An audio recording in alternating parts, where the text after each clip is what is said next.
Good day everyone. I'm Angeline Consunto from BSHM Market. I'm here to you to discuss who's President Ferdinand Marcos Sr.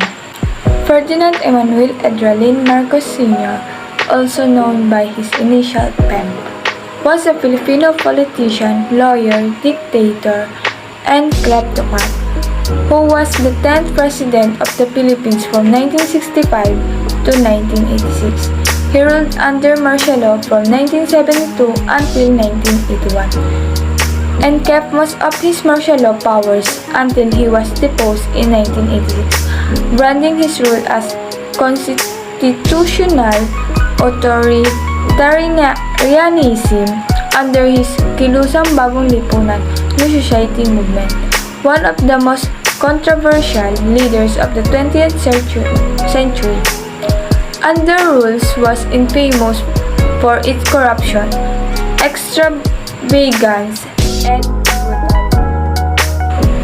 Marcos gained political success by claiming to have been the most decorated war hero in the Philippines, but many of his claims have been found to be false, with United States Army documents describing his wartime claim as fraudulent and absurd.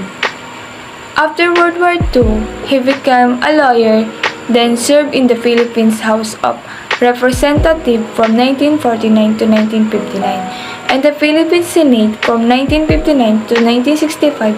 He was elected the President of the Philippines in 1965 and President over an economy that grew during the beginning of 20th rule, but would end in the loss of livelihood, extreme poverty, and a crushing debt crisis. He pursued an aggressive program of infrastructure development founded by foreign debt, making him popular during his first term, although it would also trigger an inflationary crisis which would lead to social unrest in his second term. Marcos placed the Philippines under martial law on September 23, 1972. Shortly before the end of his second term, martial law was ratified in 1973. Through a fraudulent referendum, the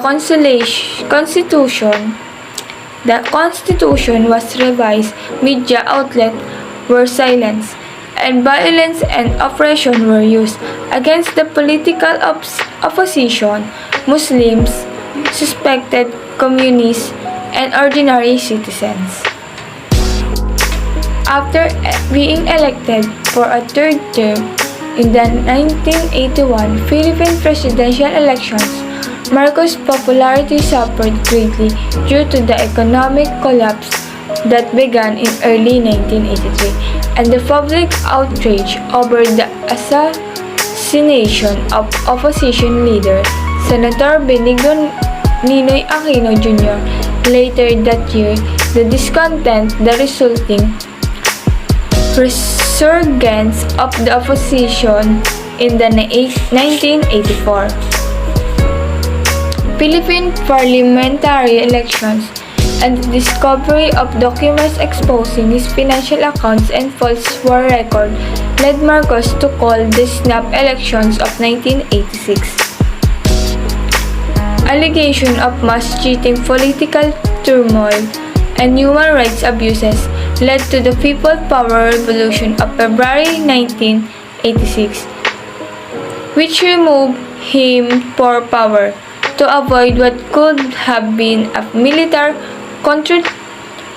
confrontation in Manila between pro- and anti-Marcos troops. Marcos was advised by U.S. President Ronald Reagan through Senator Paul Laxalt to cut and cleanly. Marcos then fled with his family to Hawaii. He was succeeded as president by Aquino's widow, Corazon Cory Aquino. According to source documents provided by the Presidential Commission on Good Government or PCGG, the Marcos family stole $5 billion to $10 billion from the Central Bank of the Philippines. The PCGG also maintained that the Marcos family enjoyed a decadent lifestyle, taking away billions of dollars from the Philippines between 1965 and 1986. His wife, Imelda Marcos, made infamous in her own right by the excesses that characterize her and her husband's conjugal dictatorship. Is the sound of the term Imeldific. Two of their children, Amy Marcos and Ferdinand Bongbong Marcos Jr., are still active in Philippines politics, with Bongbong having been elected president in the 2022 elections. Ferdinand and Imelda Marcos held the Guinness World Record for the largest ever debt from a government for decades, although Guinness took the record down from their website while underwent periodic review a few weeks before the 2022 Philippines presidential elections.